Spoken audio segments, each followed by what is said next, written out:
Bom, boa tarde a todos. 12h30, estaremos dando início à nossa tertúlia de maio.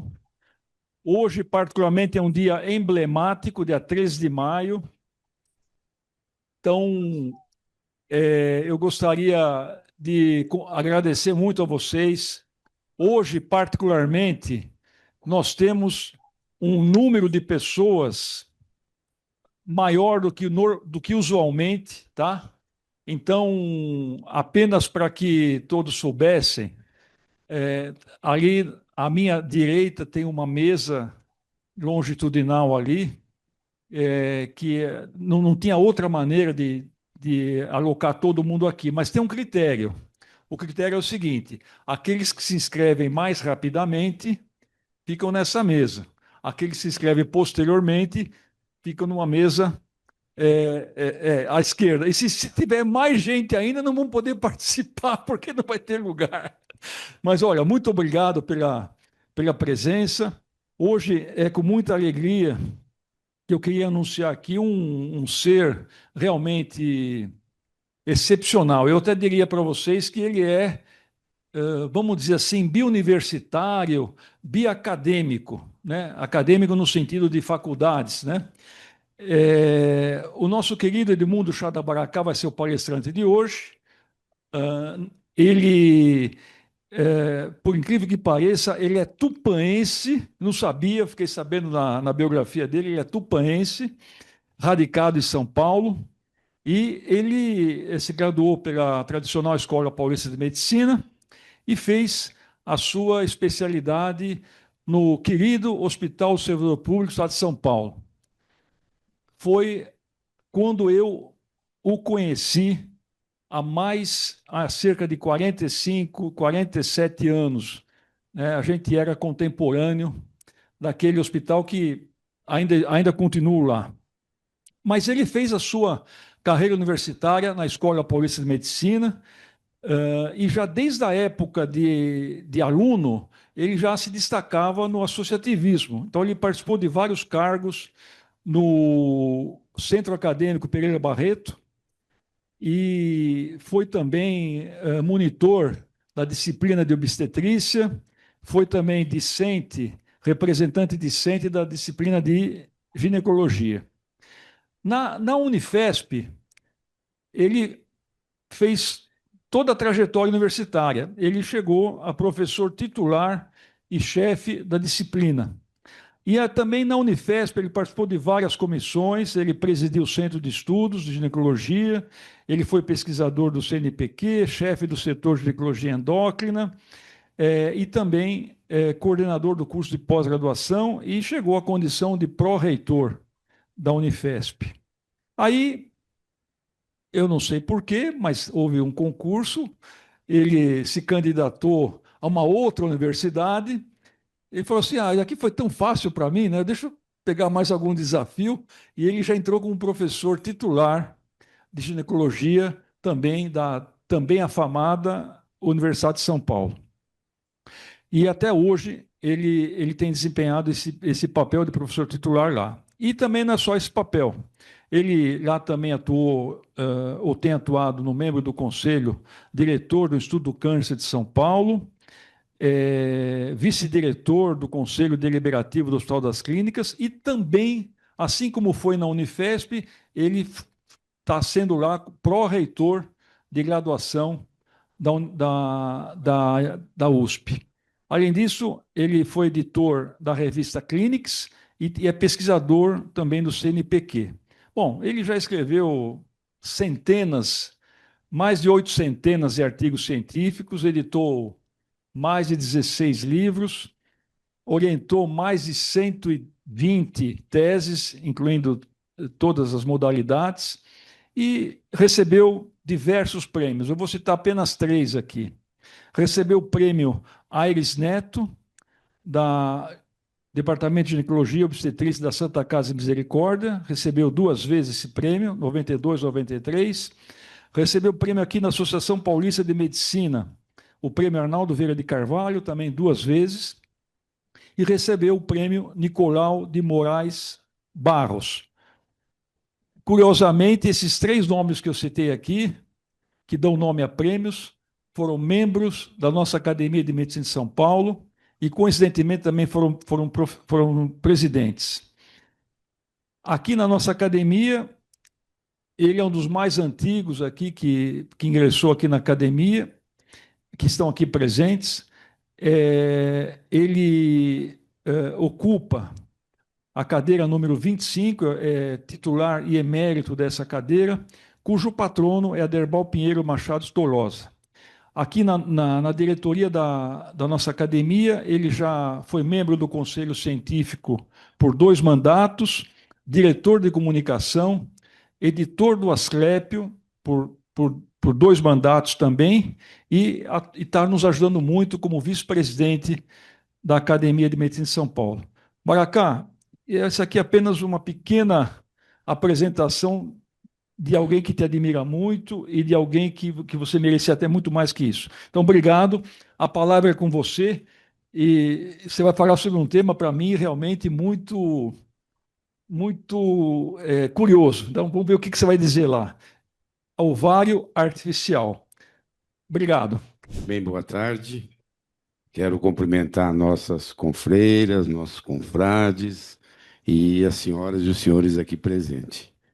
Para mim é um motivo de muita satisfação, muita honra participar da tertúlia da Academia de Medicina de São Paulo. E já aproveito para enaltecer meu colega de turma, amigo desde 1971, de muito longa data, que foi presidente da Academia de Medicina de São Paulo em 2 gestões, foi presidente da Associação Paulista de Medicina, 2 gestões, foi presidente da Associação Médica Brasileira, 2 gestões. Eu costumo chamá-lo de meu tripresidente, ao quadrado. É o professor José Luiz Gomes do Amaral, hoje secretário executivo da Secretaria de Estado de Saúde de São Paulo. E foi o professor José Luiz que me trouxe para a Academia de Medicina de São Paulo. Nós entramos aqui juntos, nosso caro presidente Hélio, entramos junto há muito tempo atrás. Foi no século passado mesmo que nós entramos aqui na Academia de Medicina de São Paulo. E cá estamos até hoje. E eu tenho o prazer e a honra muito grande de participar da gestão do presidente e confrade Hélio. Uma gestão tranquila, uma gestão aberta e uma gestão que pensa na Academia de Medicina de São Paulo. Eu acho que isso precisa ser dito aqui. E ele me deu uma incumbência que foi o cuidar do Asclépio. E o Asclépio, que a nossa querida Marilena também teve um dedinho dela muito importante nisso, e sucedê-lo no Asclépio foi difícil, é difícil, porque o professor Hélio escreve muito bem, muito bem mesmo. Então, eu não poderia deixar de fazer essa introdução agradecendo. Eu sou hoje professor emérito do Departamento de Ginecologia da Escola Paulista de Medicina, onde eu fiz toda a minha formação e era pró-reitor de graduação, junto com o professor Albertoni, na gestão do professor Ulisses. Nós trabalhávamos juntos lá. Aí, por um motivo do destino, eu fui prestar um concurso após a aposentadoria do professor Pinotti, na Faculdade de Medicina da USP. Prestei um concurso com 6 candidatos e acabei sendo indicado. E me aposentei depois na Escola Paulista. Meu departamento não queria que eu saísse de lá. Me aposentei na Escola Paulista e hoje tenho a honra de ser professor emérito daquela instituição e do meu departamento, onde eu fiz toda a minha formação. E hoje estou na Faculdade de Medicina da USP, há 20 anos, completei 20 anos agora em abril, e tenho mais um pouquinho pela frente ainda antes de me retirar.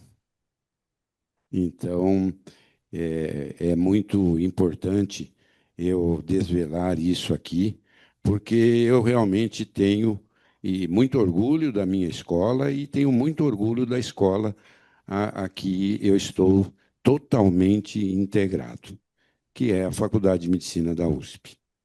Então, e eu vou falar aqui sobre ovário artificial.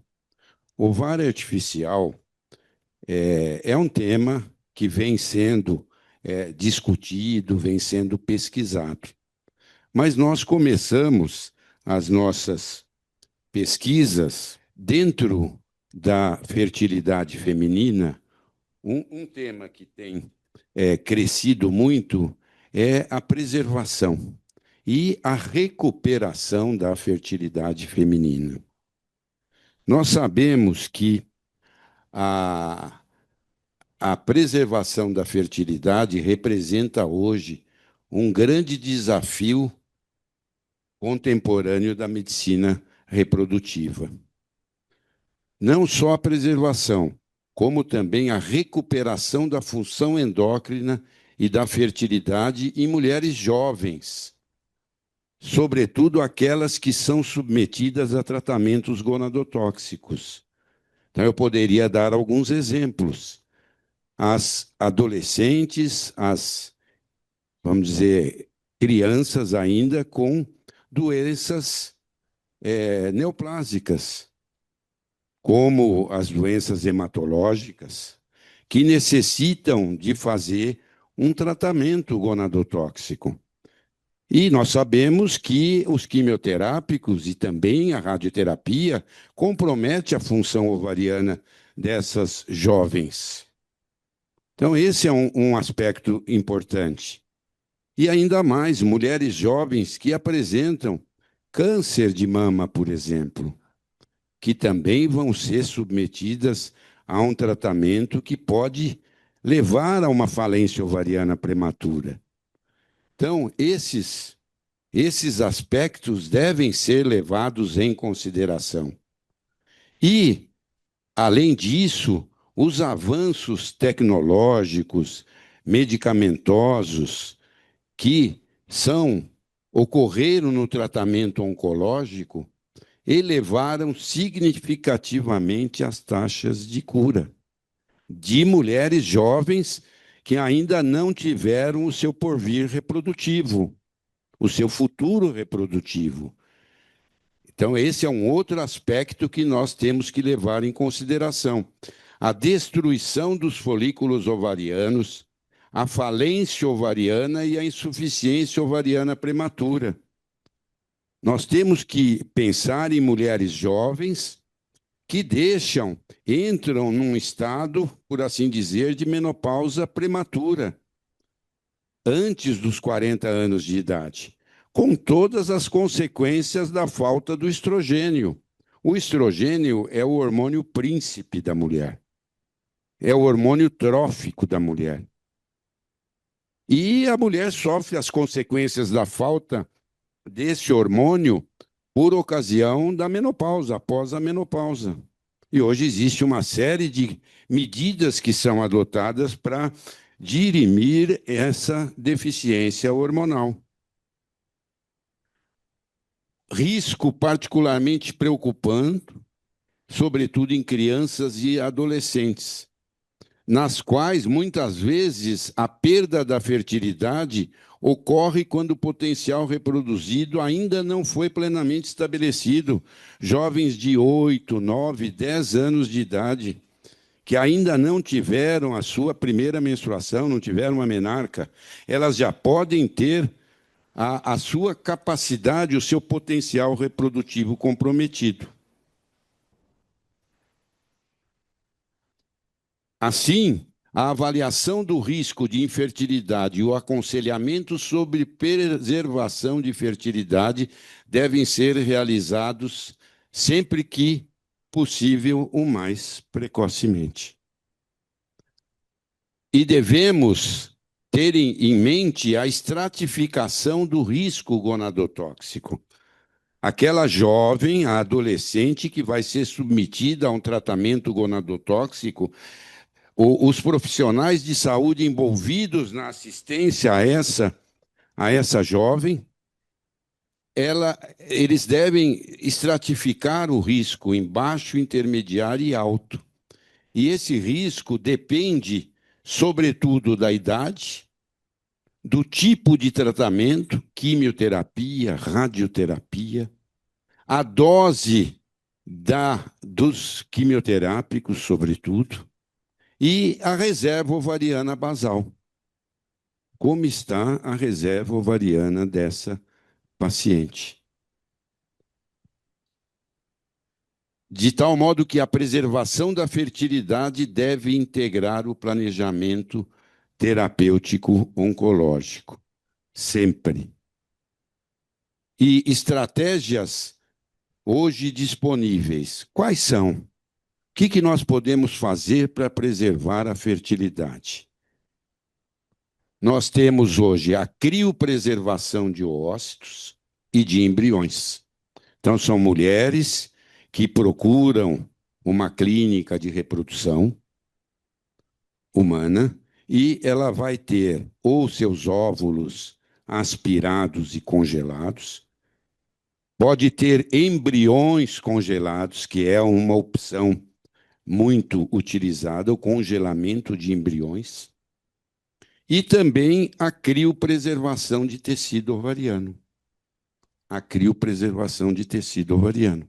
Então, uma jovem, antes de ser submetida a um tratamento gonadotóxico, ela pode ter, em centros especializados, fragmentos de ovário criopreservado, através de um processo de congelação, criopreservação lenta. Então, isso é muito utilizado hoje. E, mais recentemente, sobretudo aqui no nosso meio, o transplante de ovário.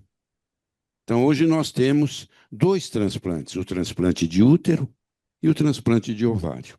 O transplante de útero visa, fundamentalmente, restaurar a função reprodutiva de mulheres que nascem sem o útero, aquelas que são portadoras da síndrome de Rokitansky-Meyer-Kister-Hauser-Miller. E o transplante de ovário, que nós começamos a estudar há cerca de 15 anos atrás. Começamos a estudar o transplante de ovário. Inicialmente em animais, nós realizamos um estudo que foi uma tese de doutorado em 2012, já na Faculdade de Medicina da USP.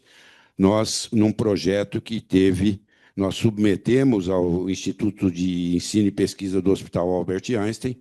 Nosso projeto foi aprovado e nós tivemos todo o suporte econômico e de centro cirúrgico e desenvolvemos um transplante ortotópico de ovário em mini-pigs. Isso foi em 2012.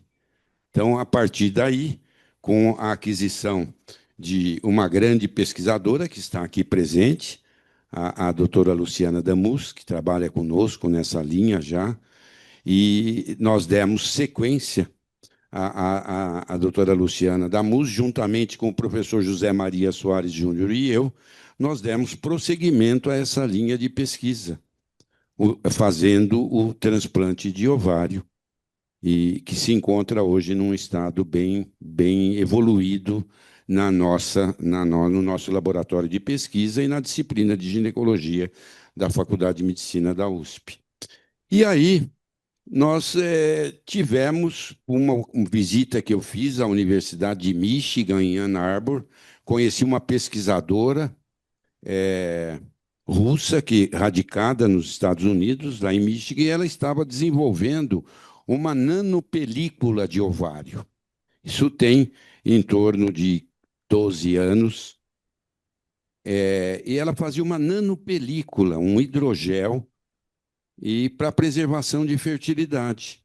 E aí, conversando com ela, surgiu a ideia de nós procurarmos pesquisar uma bioprótese de ovário artificial, que poderia ser utilizado, seria uma alternativa aos métodos tradicionais empregados para a preservação e recuperação da função endócrina e fertilidade feminina.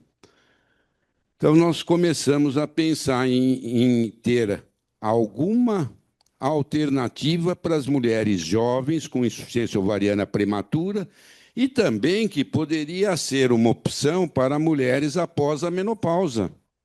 Se nós tivéssemos bioprótese de ovário artificial, desenvolvido por meio de engenharia tecidual, que poderiam ser implantados em algumas regiões, como no antebraço, na região inguinal, e que produzisse estradiol, que é o principal hormônio, e até progesterona, nós faríamos uma reposição natural em mulheres após a menopausa, sobretudo nas que têm contraindicação ao uso da estrogenoterapia.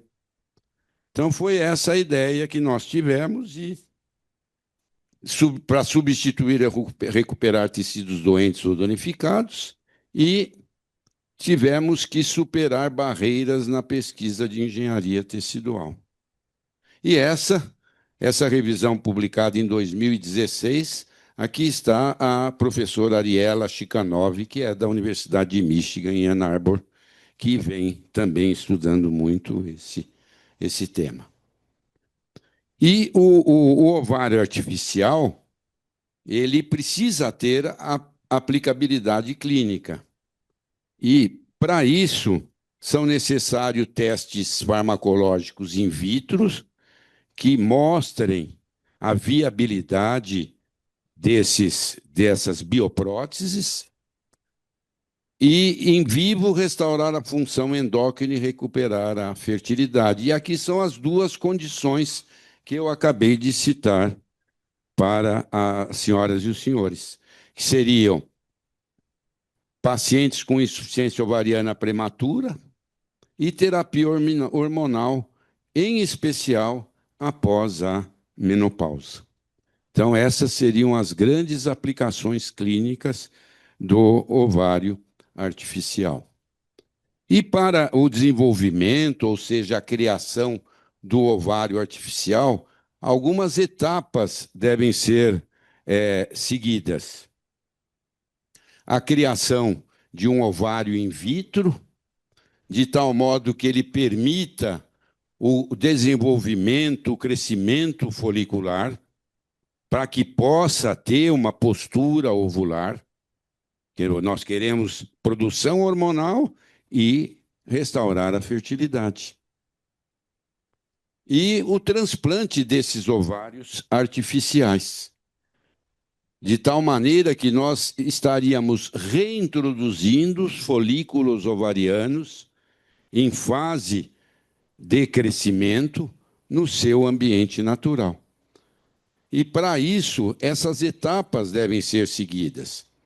Então, a obtenção de fragmentos de ovário, que seriam criopreservados. Esses fragmentos de ovário, eles devem ter folículos ovarianos, que seriam isolados e depois também reintroduzidos num arcabouço, por assim dizer, numa matriz extracelular. Essa matriz extracelular, ela não pode ter antigenicidade. Então, existe uma série de testes que são feitos para verificar se existem ainda células, se essas células possuem, baseado na medição de DNA, e aí nós reintroduzimos os folículos ovarianos. E esses folículos nós podemos adicionar outros tipos de células. Células que vão estimular o desenvolvimento desses folículos, como células troncos, fatores de crescimento, células estromais. e outras substâncias antioxidantes, como uma que nós temos estudado e que foi aqui apresentado pelo professor José Maria numa tertúlia sobre as ações da melatonina, as ações reprodutivas e extra-reprodutivas da melatonina. E a melatonina, nos transplantes de ovário que foram por nossa equipe desenvolvidos, ela é uma substância antioxidante que tem sido empregada. Então, para esse diagrama mostra muito bem como é feito o desenvolvimento, ou seja, a criação de uma bioprótese de ovário por engenharia tecidual. Então, a primeira fase é a retirada de fragmentos de ovário, seja o ovário inteiro, ou o ovário inteiro e partes do ovário, o isolamento dos folículos. O tecido ovariano ele é criopreservado. E quando a paciente, por exemplo, que tinha câncer de mama e que necessita, depois de estar curada e que pode se submeter a uma gestação, é feito o descongelamento desse tecido ovariano, com isolamento dos folículos, e aí sim, usando uma matriz extracelular, que é conhecida muito popularmente como scaffold. E essa matriz extracelular, esse arcabouço de tecido conjuntivo, nós implantamos as células foliculares, juntamente com fatores de crescimento e outras substâncias. E essa bioprótese assim desenvolvida, ela é implantada heterotopicamente na paciente, em uma região a ser determinada, ou no antebraço, ou na região inguinal, e assim por diante. Então, esse é o processo que nós fazemos. Mas, para assim proceder, então, nós temos que conhecer os biomateriais que são utilizados para a criação do ovário artificial. E esses biomateriais podem ser derivados de polímeros sintéticos, polímeros naturais e as matrizes extracelulares, que são obtidas de ovários de animais. Eu vou mostrar uma série de estudos nossos aqui, dos quais nós participamos também. Essa matriz extracelular que é descelularizada por um processo feito no laboratório. E os biomateriais eles devem ser atóxicos, devem ser compatíveis com o organismo que vai recebê-lo, tem uma interação com esse organismo, deve permitir o repovoamento celular.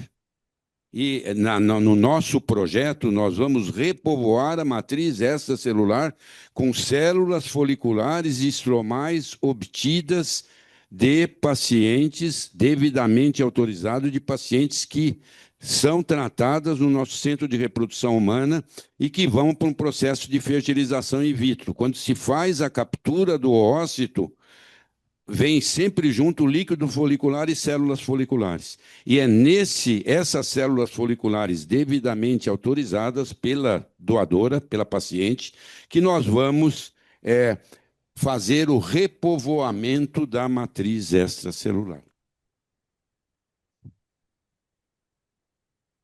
E os biomateriais, então, eles podem ser in vitro, seja para espermatogênese in vitro, para maturação de folículos e o desenvolvimento de organoides reprodutivos. E in vivo também, no transplante in vivo e na regeneração de tecidos reprodutivos.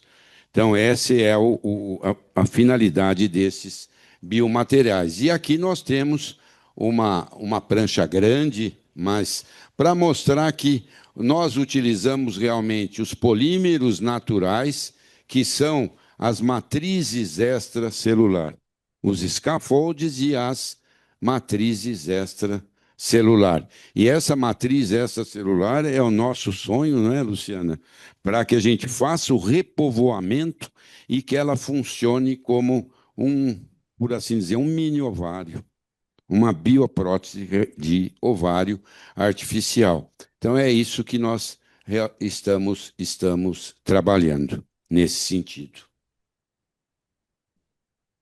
E essas matrizes descelularizadas, o processo de descelularização de uma matriz, nós estamos realizando com, com ovário de porcas, com ovário de porcas, e aqui vem um projeto que o professor Jatene participa, que era liderado pelo professor Silvano Raia, nosso membro aqui da academia, falecido há pouco tempo. Professor Silvano coordenou um projeto grande do xenotransplante. E nós participamos, a disciplina de ginecologia participa fazendo a esterectomia, a cirurgia por via laparoscópica das porcas que são utilizadas nesse grande projeto, que era liderado pelo professor Silvano Raia. E aí nós conseguimos os ovários. Nós conseguimos os ovários dessas porcas, e esse ovário nós, juntamente com o professor José Eduardo Krieger, no INCOR, no laboratório dele, nós fizemos o processo que foi encabeçado por uma pesquisadora do professor Krieger, a Hélida Neri, e a Luciana Damus, todo esse processo de descelularização da matriz dessas porcas. Então, é esse, e nós temos depois os nossos resultados imunistoquímicos e de microscopia eletrônica que eu vou mostrar. Então, esses ovários descelularizados, eles devem fornecer um ambiente adequado para o repovoamento com células que vão permitir o crescimento folicular. No nosso caso, seriam células foliculares e células estromais. Então, esse é o protocolo ideal de descelularização. Então, aqui nós temos um ovário normal. Nós devemos proceder através de banhos, uma série de banhos e de até sonificação desse fragmento do ovário, seja do ovário inteiro, do fragmento do ovário, ele fica completamente descelularizado. Então, aqui nós podemos olhar a microscopia óptica, que nós só temos o tecido conjuntivo, sem células. Essa é uma matriz descelularizada que pode ser repovoada. E aqui o aspecto do ovário natural e o ovário descelularizado. Ele fica como se fosse só um arcabouço.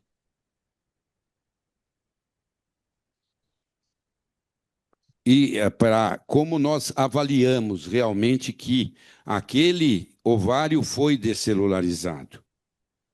Então, nós analisamos a presença e a quantidade de DNA nesse tecido. A estrutura da matriz extracelular deve ser preservada por análise imunistoquímica, histológica e de microscopia eletrônica. Se tem resíduos de detritos celulares, a antigenicidade deve ser avaliada e restauração, a possibilidade de termos a restauração quando ocorrer o repovoamento. O nosso estudo embasou-se em ovários de porcos. Então, e aí vimos na literatura os estudos dessa professora italiana, essa pesquisadora italiana, Georgia Penarossa, que fazia esse processo de descelularização, criando matrizes extracelulares para a bioengenharia de ovário.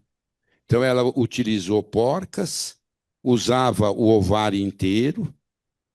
Esses ovários, eles sofriam um processo de descelularização. Aqui estão todos os banhos que eram submetidos, congelados, aí é um banho específico durante 3 horas, período noturno, depois lavagem, mais 9 horas, uma outra substância de oxicolato por 12 horas e mais uma série de banhos. De tal maneira que o ovário que tinha essa aparência, ele ficava totalmente esbranquiçado e sem células no seu interior. Então, aí nós vimos esse processo e discutimos muito, né, Luciana? Porque é difícil, tem que ficar o dia inteiro, 2, 3 dias do lado olhando. Como é que nós poderíamos fazer para simplificar um pouco e ver se dava certo ou não? Porque é inviável você ficar 2, 3 dias num laboratório só fazendo isso. Apesar de toda a boa vontade do professor Krieger conosco. Mas, então, nós aí procuramos verificar as diferentes técnicas. Então, essa foi uma análise que foi feita, e o professor Krieger tem uma experiência muito grande em coração, em miocardite, que ele faz estudos desse tipo, usando músculo cardíaco. Então, variações metodológicas, procuramos avaliar entre os diferentes estudos. Recelularização com células ovarianas havia mostrado bons resultados em é, uma série de estudos e aplicações em vivos bem-sucedidas, mas ainda experimentais. Tem um trabalho na literatura que é de um pesquisador turco radicado nos Estados Unidos, que ele cita como sendo uma bioprótese de ovário, mas lendo o trabalho dele, na realidade, ele não fez uma bioprótese, ele usou fragmentos de ovário, congelou, e depois que a paciente terminou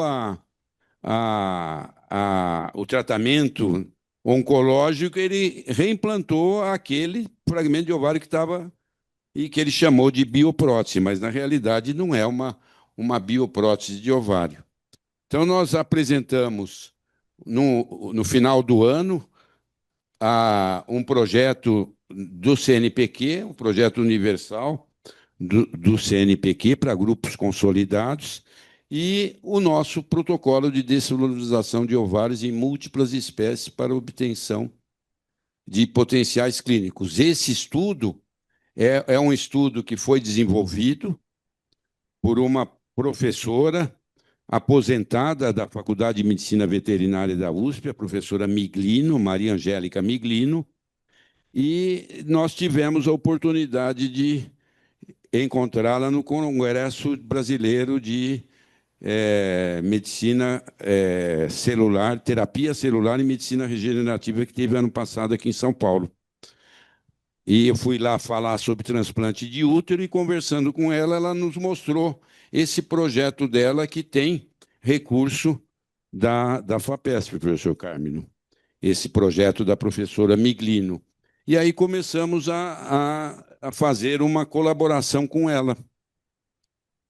E o objetivo dela era gerar escafoltes ovarianos numa série de espécies animais, de tal modo que se tornassem uma matriz acelular e que pudessem ter preservação das suas estruturas. E esse foi o desenho experimental do projeto aprovado na FAPESP da professora Miglino. Então, ela estudou bovino, canino, equino, e ela não tinha o desenvolvimento dos suínos. Então, nós introduzimos também esse aspecto nesse projeto. Veja, realmente dependendo do animal, existe um tipo de procedimento, de protocolo a ser seguido. Então, e aí tinha o que me intrigava muito, nós estávamos estudando em porcas, eles tinham a expertise em vaca, em cadela e em égua. E aí nós conseguimos um no serviço de verificação de óbito do Hospital das Clínicas, conseguimos doação de ovário. Então, as pacientes as mulheres falecidas que iam para o SVO do Hospital da Faculdade de Medicina, nós fizemos um termo de consentimento e conseguimos doação de ovários humanos. E aí era o ovário que vinha. Ovário de mulheres de 60 anos, tivemos ovário de uma mulher com 90 anos e conseguimos ovário mais jovem também, de mulheres mais jovens. Então, nós começamos, e isso, os outros grupos, o grupo da professora Miglino não tinha o ovário humano. E esse era o nosso realmente desejo também, além do animal não racional da mulher. E as análises que nós devemos estabelecer, além do procedimento do técnico ser muito trabalhoso e longo, existe uma série de análises que devem ser feitas. Análises histológicas com hematoxilina eosina, tricômio de Masson e picrocírios red. Imunistoquímica para colágeno 1, 3 e 4, laminina, elastina e o fator de crescimento VEGF. Quantificação de DNA e microscopia eletrônica. E tudo isso foi feito. Então, aqui nós temos os resultados histomorfológicos, aqui o ovário natural, sem a descelularização, por hematoxilina eosina. Então, aqui veja, da vaca descelularizado. Veja, só fica a matriz. Da cadela, da égua e da porca. Hematoxilina eosina e aqui o tricrômio de Masson. Então, vejam, a matriz extracelular descelularizada da porca, isso foi material nosso que foi analisado, e das outras 3 espécies animais. E aqui o descelularizado. Veja, só ficam as fibras colágenas, a matriz extracelular.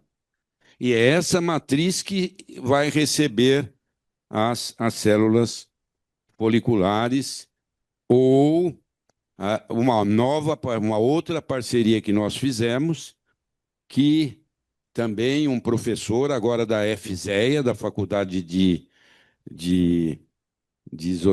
Zootecnia e Engenharia de Alimentos Veterinários, Zootecnia e Engenharia de Alimentos de Pirassununga, que é um assessor da FAPESP, o professor Flávio Meirelles, e nós trabalhamos juntos, eu estava na pró-reitoria de graduação, o professor Flávio Meirelles era da pró-reitoria de administração da USP. Então, tivemos um contato grande e depois descobri que ele estava envolvido no estudo da professora Miglini. E aí nós estamos junto agora também com o professor Meirelles e ele faz a foliculogênese em bovinos. Ele faz esse trabalho em bovinos e, inclusive, ele acelera a maturação dos folículos e que vai servir para aplicação no nosso modelo em humanos. Aqui para mostrar o picrocírios red, essa coloração que fica mais acastanhada, e a quantificação do DNA descelularizado num valor abaixo de 50, que é considerado aceitável para um processo de descelularização, praticamente a ausência de DNA. Aqui a imunistoquímica para colágeno 1 e 3 de todos os animais, não vou me estender muito aqui, mas mostrando que existe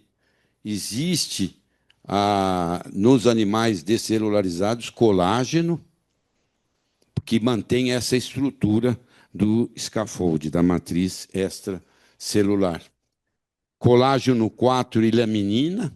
Então, aqui né, o material descelularizado, mostrando laminina, e aqui mostrando o colágeno 4, esse arcabouço de tecidos.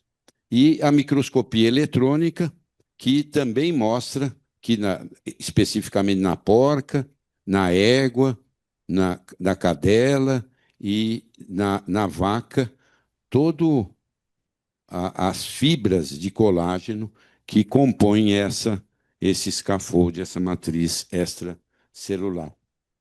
Nós levamos esses resultados para o Congresso Mundial de Ginecologia Endócrina, que foi no início de março, em Roma, na Itália.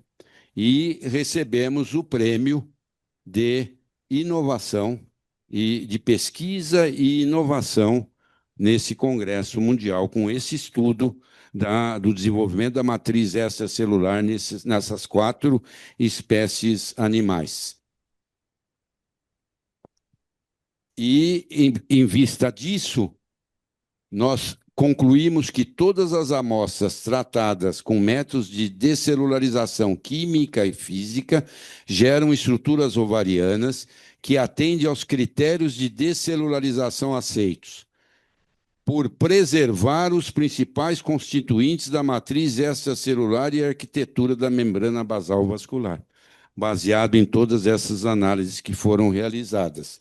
E que as estratégias de descelularização para múltiplas espécies, as 4 que nós analisamos, oferecem novas vias para a criação de estruturas ovarianas, ou seja, de biopróteses ovarianas, que podem ser utilizadas como substitutos de órgãos clinicamente aplicáveis na medicina reprodutiva. Então, o teste de princípio, ele foi feito e foi aprovado com conclusões importantes.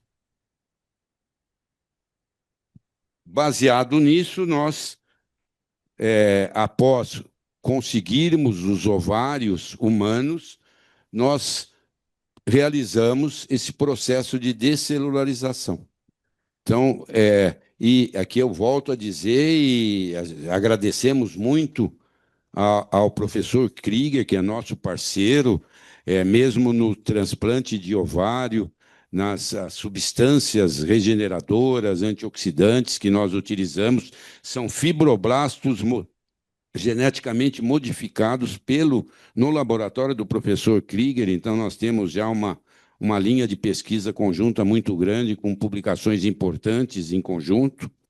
E estamos também aqui, e nós verificamos que a quantidade de DNA usando sonificação ou não no processo de descelularização, nós temos, seja no ovário inteiro, aí é um lado mais, vamos dizer assim, genético meu, porque os estudos animais usando o ovário inteiro. Aí, discutindo com a Luciana, eu falei, Luciana, vamos testar. Quanto mais biopróteses nós tivermos, melhor será. Então, fizemos com o ovário inteiro, fizemos com meio ovário e fizemos com 1/4 de ovário. Se todos funcionassem, nós poderíamos usar um ovário, 4 biopróteses. Então, aqui é um lado mais nosso, né, da parte genética, vamos dizer assim, e nós verificamos que, olha, a meio ovário, uma quantidade maior que quando nós usamos o ovário inteiro para fazer a matriz extracelular. E mesmo com 1/4 de ovário, nós também tivemos tecido em quantidade, a bioprótese em quantidade adequada. E, para encerrar, as perspectivas, então, nós temos que a descelularização, ela tem eficiência com relação a organelas e ácidos e DNA, preservada, pode ser facilmente preservada, e aqui nós estamos dando ênfase à matriz extracelular, e que nós podemos, nessa matriz, ter uma série de substâncias que vão favorecer a bioprótese. Tem que ser biocompatível, e para isso nós avaliamos citotoxicidade e a resposta imune, e a função, a restauração da função hormonal da mulher, que é esse o nosso objetivo final. E com relação à aplicabilidade clínica nas mulheres que tiveram comprometimento da sua função hormonal e função reprodutiva. Importante a integração com tecnologias avançadas. Então, aqui nós temos, esse é uma matriz descelularizada de ovário nossa, e aqui nessa imagem gerada por inteligência artificial. Então, todo esse processo, o repovoamento, nós esperamos que tenhamos, para que façamos a bioimpressão 3D com a matriz, chips microfluídicos para maturação folicular controlada. Então, aqui usando parte da expertise do professor Flávio Meirelles, e a combinação da matriz descelularizada com colágeno, o ácido hialurônico, para mimetizar condições específicas, como a síndrome dos ovários policísticos ou a fibrose ovariana. E, antes de eu concluir, eu não podia de prestar uma homenagem aqui à nossa querida professora Ângela Maggio da Fonseca.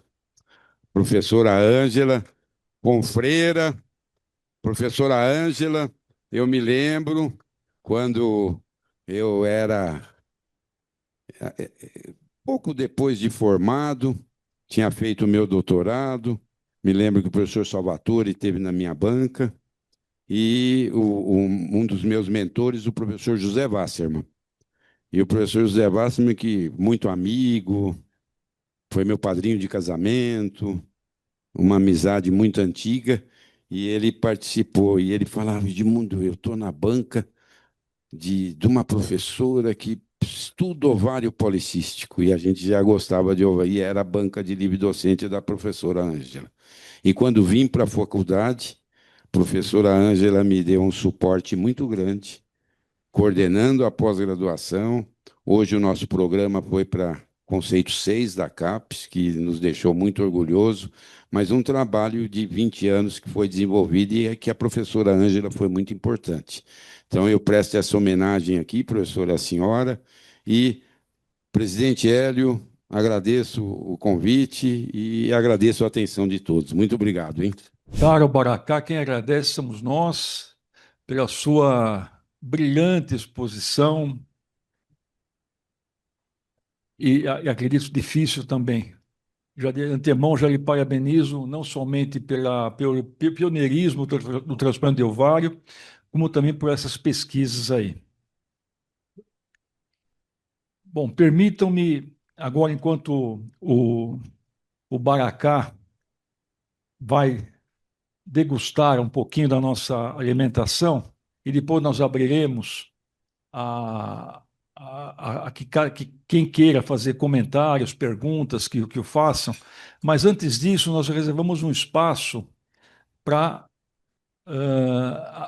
homenagear alguns acadêmicos, enfim, notícias boas aqui da academia. Mas antes disso, eu queria saudar o presidente da Associação Paulista de Medicina, o Antônio José Gonçalves, que aqui se encontra, nosso confrade. Também queria saudar muito dois ex-presidentes da Academia de Medicina, José Roberto Souza Baratella, que aqui chegou, e José Luiz Gomes do Amaral, já citado também aqui. Também permitam-me, uma vez mais, em nome das acadêmicas Ângela Magilda Fonseca e Neuci Zanão Colonge, também dos acadêmicos Fábio Jatene e Ricardo Smith, saudar todos os acadêmicos aqui presentes, em nome da minha esposa Aida Lúcia, que ali está, da Ana Maria, sempre presente, saudar a todos os convidados dessa tertúlia memorável, mais uma memorável da nossa academia. Bom, minha gente, no final desse mês estão se encerrando as inscrições do Prêmio Academia de Medicina de São Paulo 2026.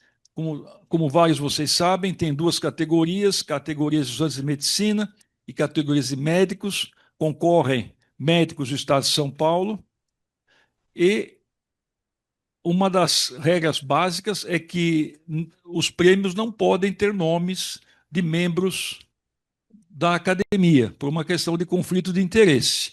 Mas eu peço que a todos vocês que estão ligados a instituições de ensino, que, por gentileza, se tiver algum trabalho que pudesse concorrer, desde que um dos membros do trabalho não seja nominado lá, que seja da academia, porque se tiver no nome do trabalho alguém da academia, é automaticamente excluído. Mas que mandem até o final do mês. O regulamento está no site e nessas duas categorias, médicos já formados e estudantes de medicina. Aqueles que querem levar exemplar do Asclépio, que está aí fora, cujo editor é o nosso Baracá, que assim o façam. É de graça, podem levar que é de graça. Bom, algumas notícias boas. Queria comunicar uma vez mais que o nosso acadêmico Flávio Antônio Quiriti, que é o presidente da comissão desse prêmio Academia de Medicina de São Paulo, ele participou da Semana Brasileira do Aparelho Digestivo esse evento ele foi reconhecido como recebeu um prêmio do melhor congresso médico, um evento que reúne mais de 6.000 participantes.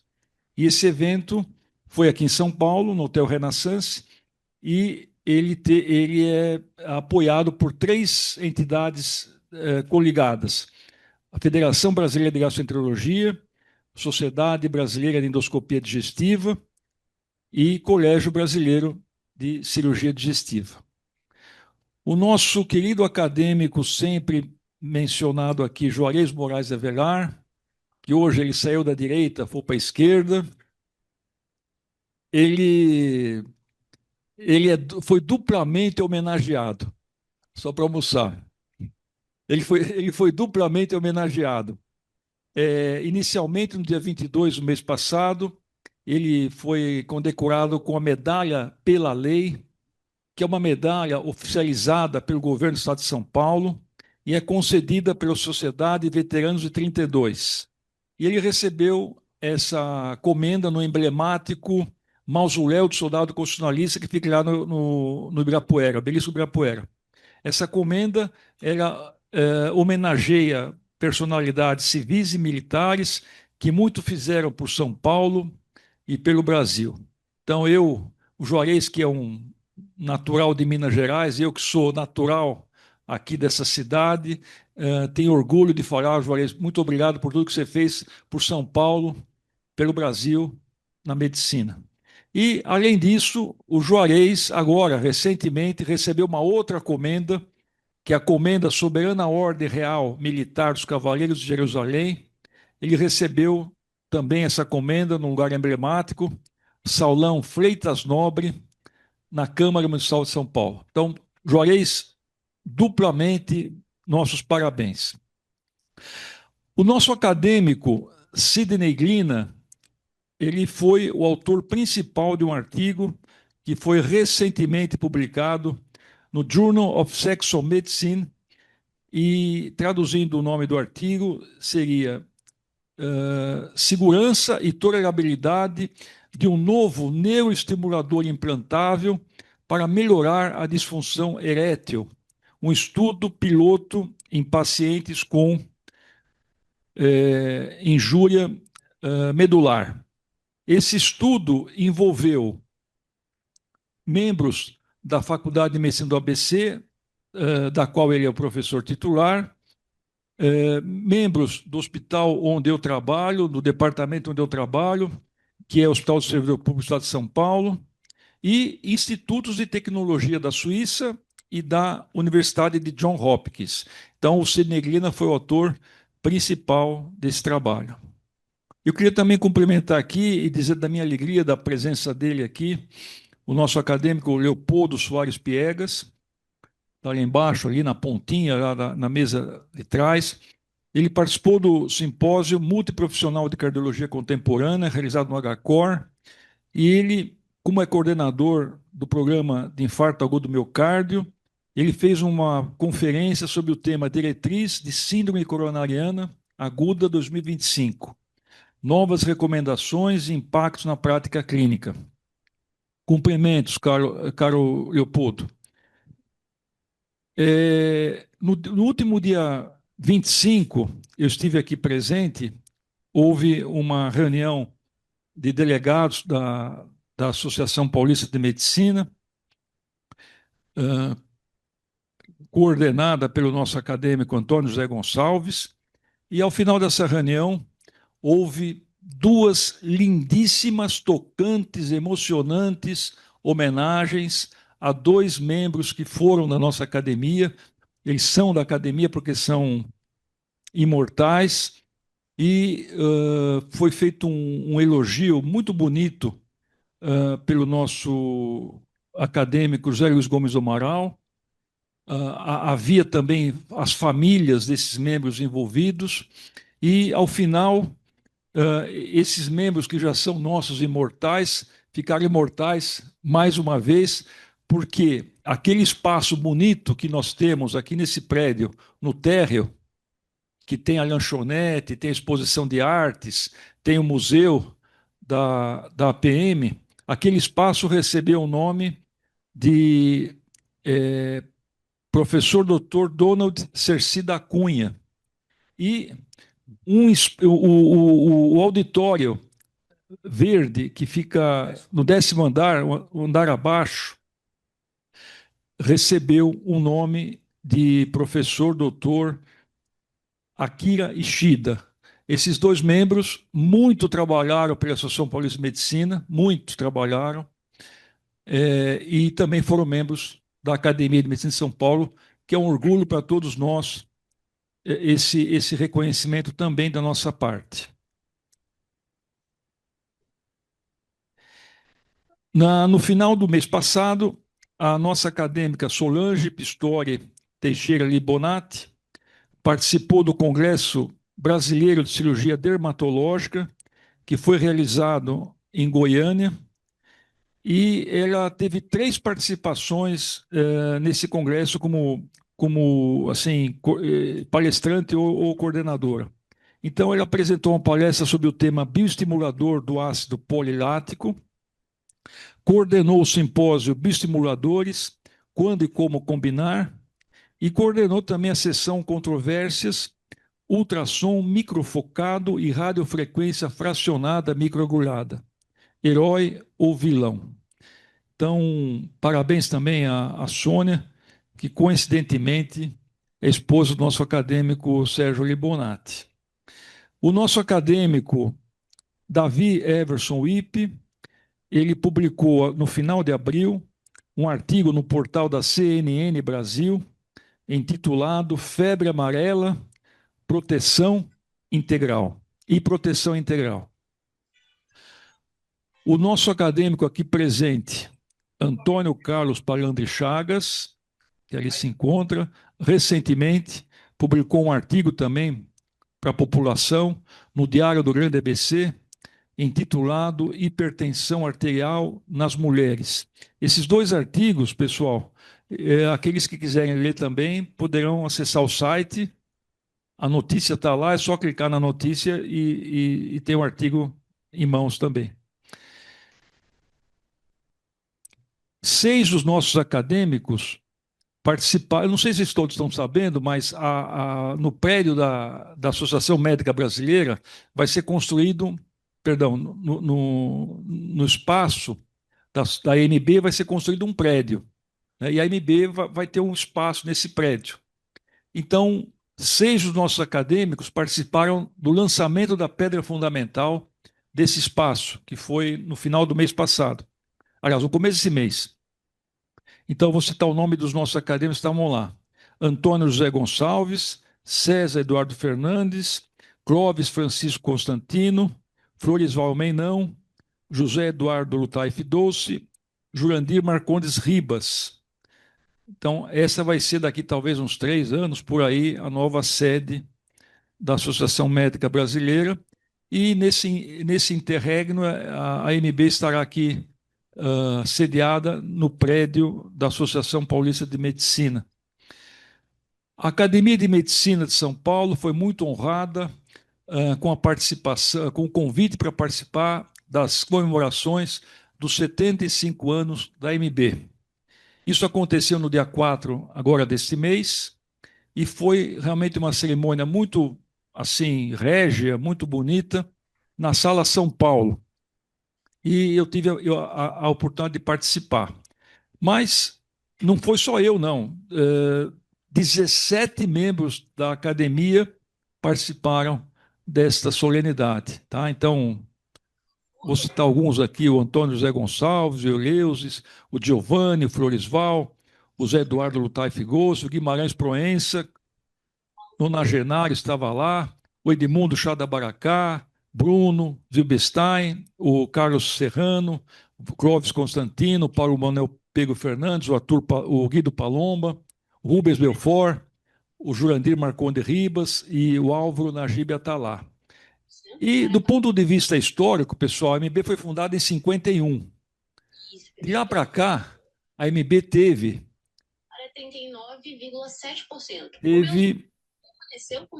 17 presidentes. Curiosamente, desses 17 presidentes da AMB, 8, quase metade, 8 são membros imortais da Academia de Medicina de São Paulo. Eu vou fazer questão de citar o nome deles aqui. A lista começa com um nome memorável: Alípio Correia Neto, primeiro presidente. Sebastião de Almeida Prado Sampaio. Pedro Salomão José Kassab. Nelson Guimarães Proença. Euleses Vieira de Paiva. José Luiz Gomes do Amaral, que aqui se encontra. E César Eduardo Fernandes. Então, é uma honra também muito grande que a academia albergue todos esses nomes aí. Há cerca de 2 anos e meio atrás, eu anunciava o 500º transplante. E agora, com muita alegria, eu queria anunciar uma vez mais que o grupo de transplante pulmonar do INCOR, da Faculdade de Medicina da USP, que tem como coordenador o professor Paulo Pego Fernandes, membro da nossa academia e também da diretoria atual. Eles comemoraram a marca dos 600 transplantes daquela instituição de pulmão. Então, é o 600º transplante. E é uma marca realmente que merece ser muito, muito aplaudida, porque não é qualquer lugar que chega a uma marca dessa, né? E o que me chamou muito a atenção também foi o mote da divulgação dessa notícia. Eu não sei se foi feito por algum médico, se foi feito por algum marqueteiro, mas tem muito de humanismo da medicina que eu faço questão de citar aqui.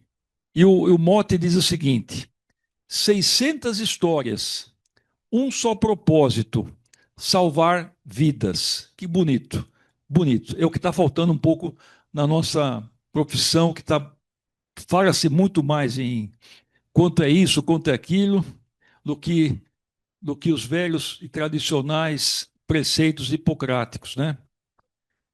Queria também salientar, no mês passado, eu salientava que essa acadêmica havia sido eleita membro da Academia Brasileira de Ciências.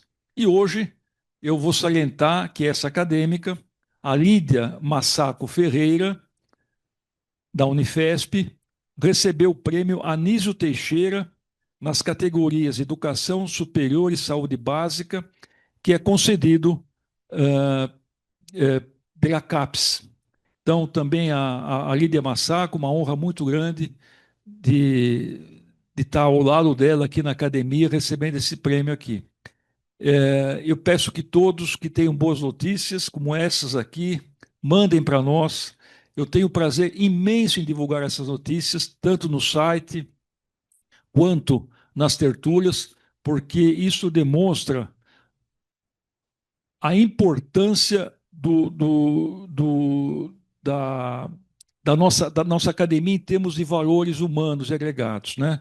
Eu queria também, nesse aspecto, saudar o nosso acadêmico Antônio Braga, que está nos vendo à distância. O Antônio Braga, frequentemente, ele é citado aqui nas reuniões. Ele é um eminente obstetra, professor universitário, membro honorário da nossa academia, e atualmente ele exerce a espinhosa função de presidente do CREMERGE, lá no Rio de Janeiro. Então, ele tem se destacado muito, agradeço muito a sua presença e daqui a pouquinho vamos abrir a palavra aí. Bom, como vocês estão sabendo, eu estou caminhando para os finalmente.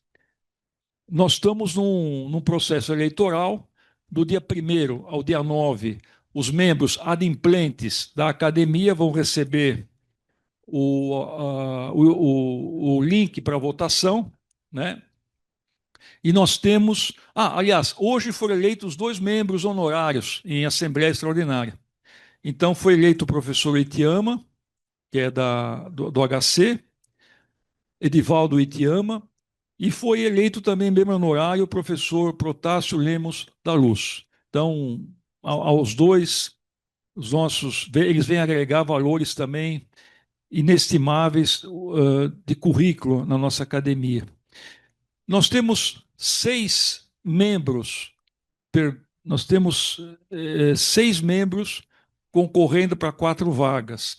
E como eu faço sempre, sem fazer política, mas enaltecer o nome daqueles que aqui se encontram, prestigiando a tertúlia, esses 3 candidatos que aqui se encontram. Então, queria citar, vou começar pela esquerda, Pompeu, é a minha esquerda aqui. José Carlos Costa, obrigado a presença na nossa reunião. Fernando Baldi, obrigado a presença. E à minha direita, o acadêmico Carmino Antônio de Souza, obrigado pela presença. E queria também salientar que acredito que todos os acadêmicos receberam um livro já dele, e hoje ele nos ofertou mais um sobre saúde, a minha vida na saúde pública. Queria agradecer muito ele também. E mais 2 notícias de acadêmicos aqui. Perdão, o Josival está aqui. Josefran, desculpa, peço 1000 perdões, eu não. Está aqui, realmente a falha foi minha. Eu me penitencio, viu? Sampaio, me desculpa, hein, Sampaio? E o Josefran também me desculpa. Tá? Então, dos 6 concorrentes, temos 4 aqui presentes.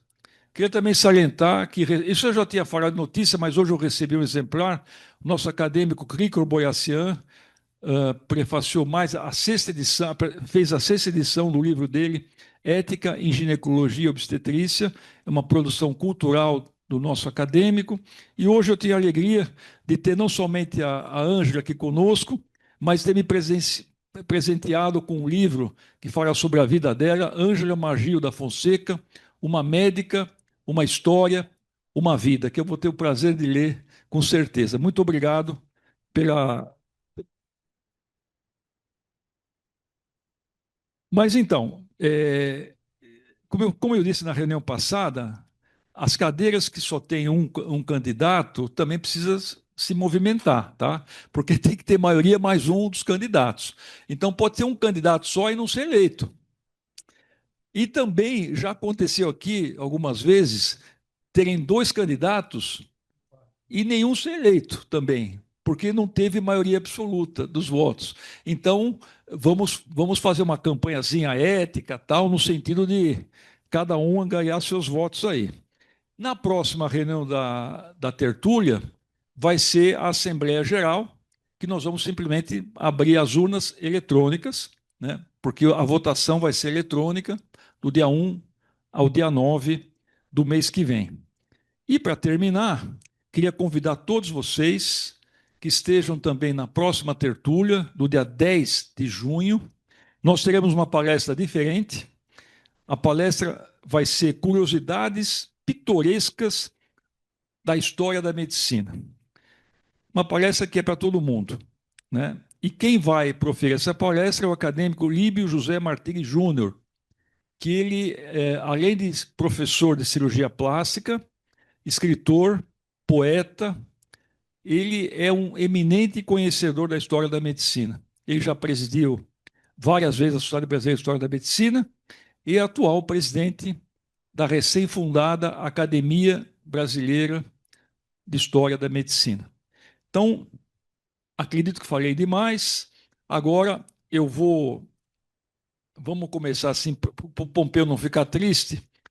Vamos começar desse. Os que estão à distância também, se quiserem se manifestar, é só avisar que será um prazer, tá?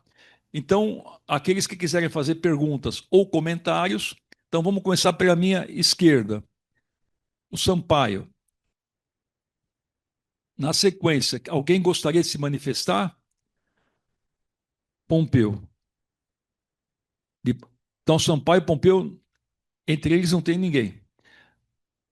Agora, a minha direita, Santoro, acadêmico Santoro. Todos têm direito a se manifestar, tá, pessoal? Mesmo convidados aqui, não tem restrição quanto a isso. Bem lembrado, bem lembrado. Primeiro à direita, o Herman. Então, antes aqui o Herman. Bem lembrado, o Antônio falou assim: à direita, depois eu vou chamar a extrema direita. Liderada pelo Baratella. Espera aí, vamos lá. Então, a minha direita aqui, mais alguém? Santoro, depois de Santoro, mais alguém? A Sônia. Agora, acho que acredito que não tem mais ninguém. Agora, a minha extrema direita, Baratella. Baratella não podia faltar da extrema direita, né, Baratella? E a Neuci. Mais alguém? Bom, hã? Desculpa, quem? Ah, o Antônio. Olha, então vamos fazer o seguinte: já que o Antônio está lá do Rio de Janeiro nos prestigiando, e é o atual presidente do CREMERGE, se vocês não ficarem tristes, vamos dar a palavra para o Antônio Braga, que, por favor, faça suas considerações, Antônio. Nós vamos fazer assim: todo mundo vai comentar ou vai fazer pergunta. Eu peço que o nosso palestrante anote e, ao final, ele faz um arrazoado de tudo para fechar a reunião. Então, Antônio, por gentileza, a palavra é sua. Excelentíssimo senhor presidente da Academia de Medicina de São Paulo, professor Hélio Beglomini, na figura de quem são todos os ex-presidentes dessa egrégia confraria. Excelentíssima senhora acadêmica, professora Ângela Marques da Fonseca, e minha querida amiga, professora Nadir, esposa do acadêmico emérito José Carlos Prates, nunca demais pranteado. Senhoras e senhores, na alegria de cumprimentar ao excelentíssimo acadêmico professor Edmundo Chada Baracá, numa aula memorável sobre o ovário artificial, pergunto, publicação de ontem do Lancet, síndrome ovariana poliendócrina. No momento que falamos do ovário artificial, o que teria o senhor para nos dizer do ovário natural quando não funciona? Que síndrome é essa? Muito obrigado, presidente. Eu que agradeço, Antônio. Muito obrigado, inclusive por todas as notícias boas que você sempre nos manda e que está sempre no nosso site também. Passo a palavra agora ao nosso acadêmico Sampaio e Almeida Prado. Boa tarde a todos. Caro Maracá, eu fiquei muito feliz em saber que você acompanhou o Congresso de Medicina Regenerativa. Então, eu queria saber a tua opinião de uma forma muito focada. Não tô pedindo uma nova aula, tá? Mas muito focada para o que você está achando do progresso da utilização das células-troco em recuperação de ovário. Era isso que eu tinha a dizer. Muito obrigado, Sampaio. Agora eu passo a palavra ao nosso querido acadêmico Hermann Greenfeld. Boa tarde a todos. Professor Baracá, poucas vezes eu vi uma aula tão didática e tão bem explanada como a sua. sobre um assunto muito interessante e extremamente importante para quem tem problemas uterinos e problemas ovarianos. Fiquei contente em saber que existe uma experimentação, um estudo experimental em animais para resolver esse problema que é tão importante. Então, gostaria também de perguntar qual é o índice de rejeição que foi encontrado pelo seu estudo nos casos de exotransplante de ovário ou parte de ovário. É essa a minha pergunta. Muito obrigado. Muito obrigado, Herman. Agora eu passo a palavra ao nosso acadêmico Antônio Carlos Lima Pompeu. Boa tarde a todos, presidente Eric, Hélio. O senhor me citou 2 vezes aqui, agradeço, sobre minha posição aqui do lado esquerdo. De tal maneira que eu peço ao senhor que das próximas, o senhor me coloque nessa nova carreira à extrema direita.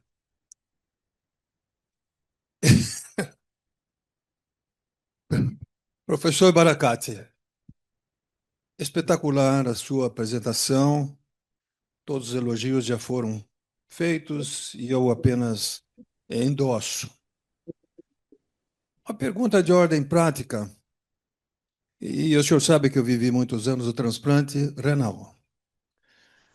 Mas com relação ao ovário artificial, os objetivos práticos futuros, eu entendi a reposição hormonal, o que é lógico. E o segundo objetivo também é a fase reprodutiva. Do ponto de vista hormonal, me parece lógico os objetivos e não vejo restrições, pelo menos nos nossos sonhos. Mas do ponto de vista reprodutivo, quando se faz esse transplante, nós conseguimos desenvolver células do ovário. Mas para haver reprodução, o ócito tem que descer pelas trompas. No caso ou desce pelas trompas ou se faz punção. No caso do transplante, em que a indicação foi oforectomia bilateral. Uma jovem perdeu os dois. E eu estou fazendo a reposição, propus o transplante, lógico, reposição hormonal. Ela não tem trompa. Teoricamente, eu sei que não existe experiência ainda em anima nobile. Mas o que fazer com como pegar os ócitos? É punção? Porque não tem outra maneira, não tem trompa. Então, é uma de ordem prática esta. E a segunda pergunta, Baracate, professor Baracate. Não, não é professor, Baracate. Pela nossa intimidade, longevidade, etc. Na história da doação do cadáver, me chamou muito a atenção, porque para o transplante renal, nós chamamos de cadáver, mas tiramos o rim do paciente com 12/8 de pressão. O senhor falou que tem um convênio com a doação, com o de óbitos lá, né? E nessas condições, evidentemente que o senhor pega um ovário com várias horas de isquemia. É porque nós queremos apenas fazer a matriz ou nós queremos também aproveitar parênquima? Essa é a pergunta. São 2 perguntas, não sei se de nível Mobral ou não, mas que eu faço. Muito obrigado pela atenção e obrigado pela gentileza. Obrigado, Pompeu. Quanto à direita ou à esquerda, acho que talvez se eu ficar lá, você vai ficar à minha direita, Pompeu. Mas isso aí, quem manda não sou eu, é a senhora Monieri Faria Lins. Mas, mas isso aqui é apenas uma brincadeira, porque se todo mundo quer ficar à direita ou à esquerda, estão perdidos, né? Bom, agora então, a minha extrema direita, o acadêmico Mário Santoro Júnior. Boa tarde a todos. Professor Baracá, vou reiterar aqui os elogios que foram feitos à sua palestra, extremamente interessante, reflexiva, embora eu não tenha condição nenhuma de discutir o aspecto técnico, mas eu queria refletir um pouco sobre a ética envolvida em tudo isso daqui, especialmente na aplicabilidade prática, aproveitando até que nós temos o presidente do CREMERGE nos ouvindo. Se alguém, a população LGBTQI+, ouvir falar da possibilidade de ter um ovário artificial, um homem trans, por exemplo, e lhe solicitasse isso, qual seria a postura ética neste caso? Muito obrigado, Santoro. Pergunta altamente espinhosa. Passo agora. Aliás, o Santoro, acho que ele quer dar uma alfinetada em todo mundo. Mas eu passo a palavra agora à acadêmica Sônia Maria Rolim Rosa Lima. Muito obrigada pela oportunidade de estar aqui assistindo essa maravilhosa apresentação do professor Baracá. Professor Baracá, que eu também conheço há muito tempo, tenho uma admiração muito grande. A respeito do seu trabalho, houve um reconhecimento internacional, visto que nós estivemos nesse congresso de Roma e foram muitos trabalhos lá que concorreram. Então, esse prêmio foi muito importante, né? Parabenizo a Luciana também, mas, sem sombra de dúvida, sem o apoio do seu apoio, ela não faria absolutamente nada. Então, parabenizo muito. Agora, eu sempre tenho uma dúvida. É o seguinte, pensando, então, do objetivo prático, né? Então, pelo que eu vi, a formação dessa matriz, essa matriz vai ser colonizada com os folículos, né? E no menáquime, provavelmente, ela ainda tem um eixo hipotálamo hipofisário atuante. Ou então ela vai estimular e vai ter um bebê, 2 bebês, está muito feliz. Nós escrevemos uma vez um capítulo sobre a reposição do tecido ovariano como método de terapia hormonal. E a grande dúvida é, e o FSH-LH dessas mulheres após a menopausa, né? Como é que eles vão ficar? Porque você faz o implante, tudo bem.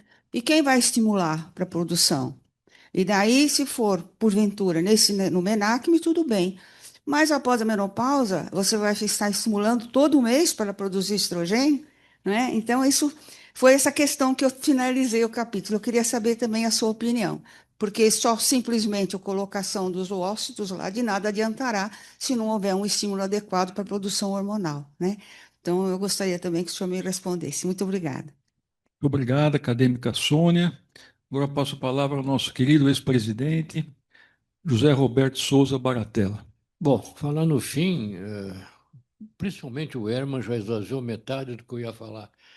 Mas, ô Baracá, ora, parabéns pela clareza, pela exposição didática que você nos brindou hoje.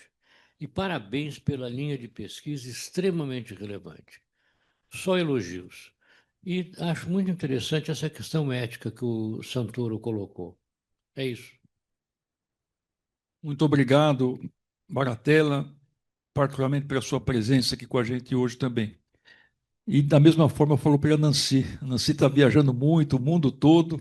Ela é sempre falada aqui também em termos de tudo que ela tem feito aí. Muito obrigado a presença, Nancy. Neuci Zanão Colonges, palavra com você. Boa tarde a todos, parabéns pela presidência, doutor Hélio, pela academia, esse trabalho é maravilhoso.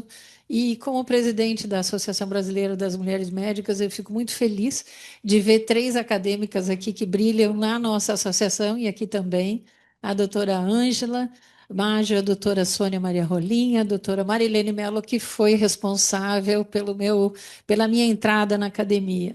Então, a minha questão para o doutor Baracá é o seguinte: com a maternidade cada vez mais tardia, o seu trabalho fica cada vez mais importante. E a questão está muito em voga a questão do DNA pelos produtos que têm RNA mensageiro, que ao longo dos anos podem eventualmente modificar o DNA humano.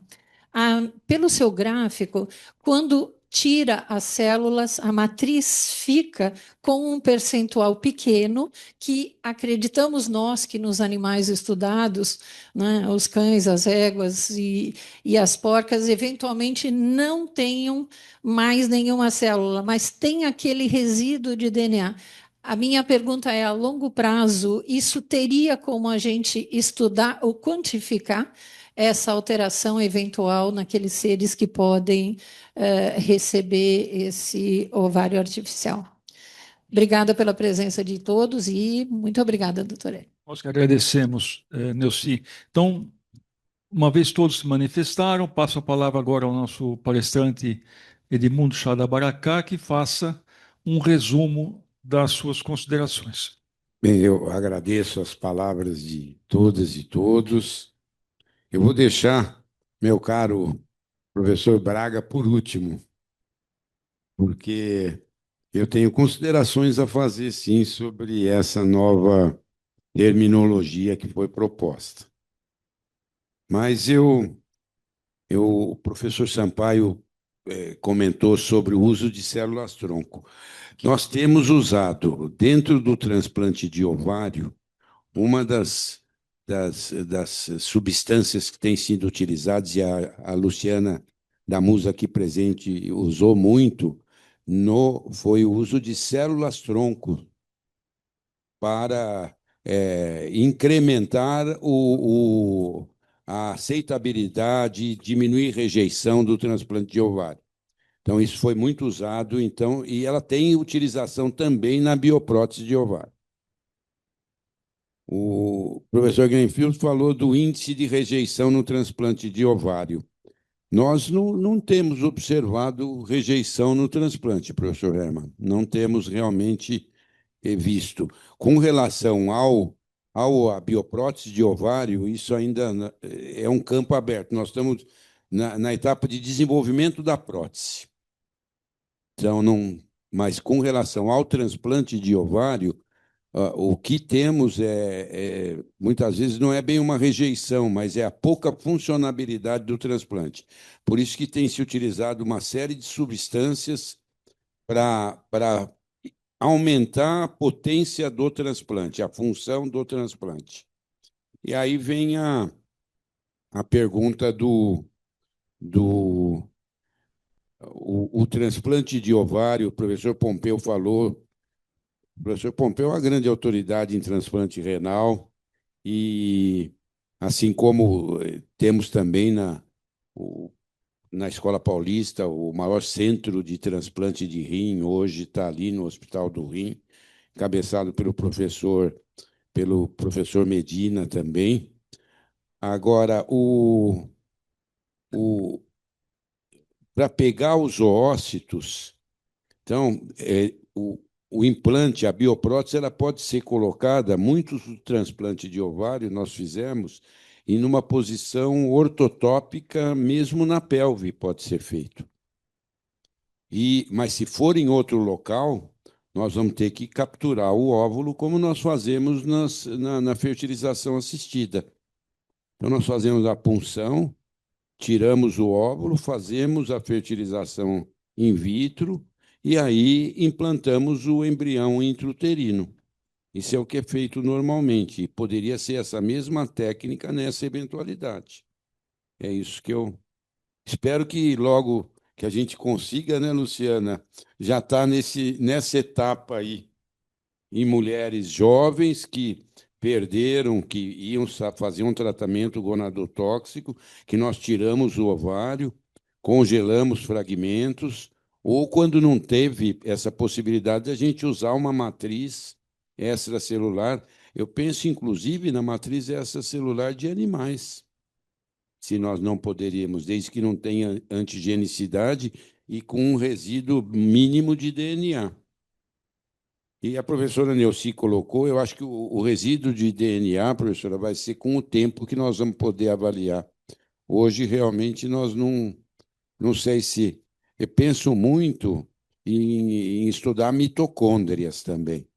A gente sabe hoje que as mitocôndrias têm um papel muito grande no envelhecimento. Não sei se nós poderíamos fazer alguma análise de mitocôndria nesse material, mas aí nós vamos precisar discutir um pouquinho. Eu tenho um contato com a professora Nádia, do Instituto de Química da USP, que é uma grande estudiosa de mitocôndria. Eu acho que é uma possibilidade para a gente discutir, Luciana, nesse sentido também. A professora Sônia falou na pós-menopausa, nós temos um incremento de LH e FSH, né, pelo hipogonadismo. Então, eu acredito que porque a bioprótese, nós vamos ter que realmente avaliar quanto tempo que dura, se ela realmente produzir estrogênio, produzir progesterona, nós vamos precisar saber o tempo de produção, quanto tempo dura uma bioprótese de uma tira, comparando com um quarto de ovário, meio ovário. Oxalá eu queria muito estar nessa fase já, viu? Não ainda no desenvolvimento só. Agora, a pergunta do professor Santoro, e que foi também da parte ética que foi colocado pelo professor Baratella, eu acho que hoje nós estamos discutindo muito, bem antes ainda, a hormonização de pessoas trans.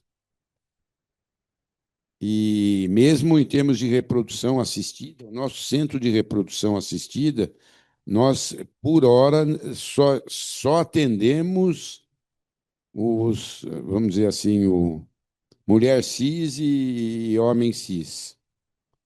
Nós não temos condições de ampliar ainda para as pessoas trans.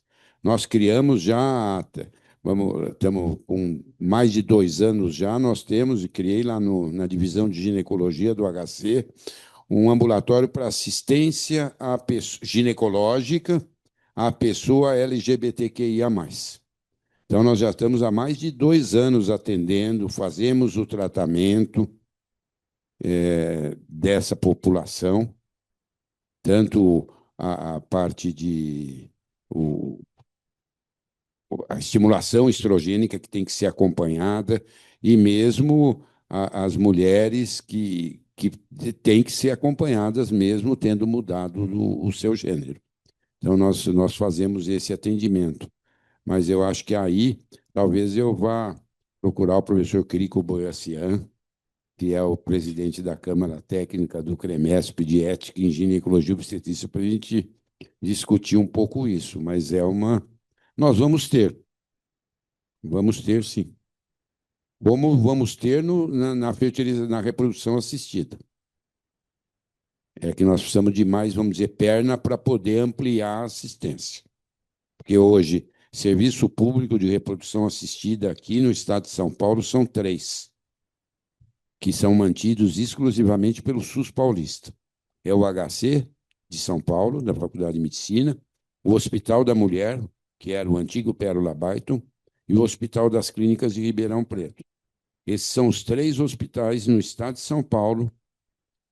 O Hospital da Mulher de Campinas, o Hospital das Clínicas de Campinas está montando, e agora o Hospital das Clínicas da Unicamp, passando para a autarquia, aí ele vai poder receber os subsídios financeiros para... Eu sei que já está pronto, tem um assistente que é muito amigo meu lá, o professor Bácaro, que está coordenando a montagem. Professor Santoro.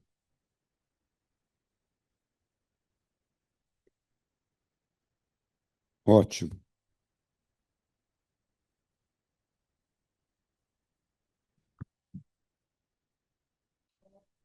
Sim, sim.